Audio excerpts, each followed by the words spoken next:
29-22. Vikings big win over the Bears again this week, so pushes us to 4-1. Three of those wins in the division, so Vikings are on a roll here, taking good stranglehold, but it's not without its hiccups. These wins are something to watch. As a fan, you go through kind of all the emotions as you watch these games. Another great start, and we saw the Giants upset the Packers in London, so that's huge for the Vikings to take control of this division. Now we got the lead. Let's hold on to it. So let's chat a bit about this game. When this game was at home against the Bears, in division game, Kirk Cousins opened this game, and we have to start there. Goes 17 for 17 with a touchdown. This is a new record for the Vikings quarterbacks. So he set a record for most completions in a row without a incompletion. So this game was truly methodical from the start with Kirk Cousins. I mean, it did fumble a bit in the second half, but throws for 176 and a touchdown. Gets Jalen Reagor in the end zone for his first TD as a Viking. Overall, this game started phenomenal, and that seems to be the story as we all know it. And we saw a few good things. Jefferson, 12 for 154. He was wide open a lot. The guy runs routes, and the defense seems to be a little lost with him. His speed, everything. If they're not double kind of bracketing him, he's going to have 100-yard games over and over and over. He gets the ball a ton. He's looked to a ton, 12 receptions this game.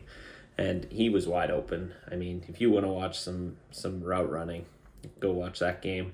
Dalvin Cook has his first big game. The run game finally had some positive notes to it.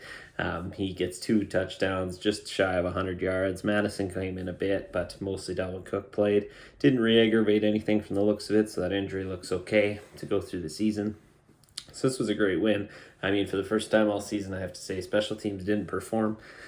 Typically, we talk about them a lot. They've been awesome this season, but this week was maybe their off week after such a huge week last week. But let's talk about Cam Dantzler ending this game. He misses a tackle on I forget who it was, Dante Pettis, and, misses a tackle. You think, oh, he's probably out of the play. Let the safeties do the work. Runs back and strips the ball to end this game. So they were kind of charging with a minute left, and, he ices this game for the Vikings. So this was a great game, but, I think we need to chat a bit about this, Vikings fans, and just see what you kind of think about it. But what's up with this lull that comes in the second half? It appears like the Vikings come out hot, play great first half football, look like everything moves quite well, and then come out in the second half. Coach O'Connell has referred to it as the lull. And I don't know if it's a good thing. We had the Lions there 3 weeks back, open the third quarter, give up, a touchdown, a field goal to go down 10 points and have to claw the way back with, and win with 50 seconds left. And then we have the Saints there in London last week, get out to an early lead, comes down to a missed field goal that would have tied it, taken it to overtime. So, after leading in the first half 13-7 and dominating most of that game. And then the Bears this week, first half, they ran 39 plays, all ending in touchdowns, closing the half 21-10. Second half, they ran 41 plays, ending in a punt and 2 missed field goals. So wasn't a lot of good in that second half. So, you do want to see a lot better play in the second half, especially as we come down the stretch against tougher and tougher teams. Of course, that's referred to as the lull by Kevin O'Connell. So I don't think this is the type of game script we want to keep pushing as Vikings fans, but, emotional roller coaster every game. It's been thrilling. It's been great to watch. They get the Dolphins next week. So what do you guys think about that game? How do you think it's going to go against the Dolphins? Dolphins definitely injury riddled, so I think this is a good spot to go to 5-1. But there's a great quote from this week. It said, a Vikings game, it can be thrilling and unnerving, precise and erratic, locked in and jittery, all in the same afternoon. And that's exactly what it was. It's another game. You kind of have excitement early, get to those jitters as we get to work down to the end.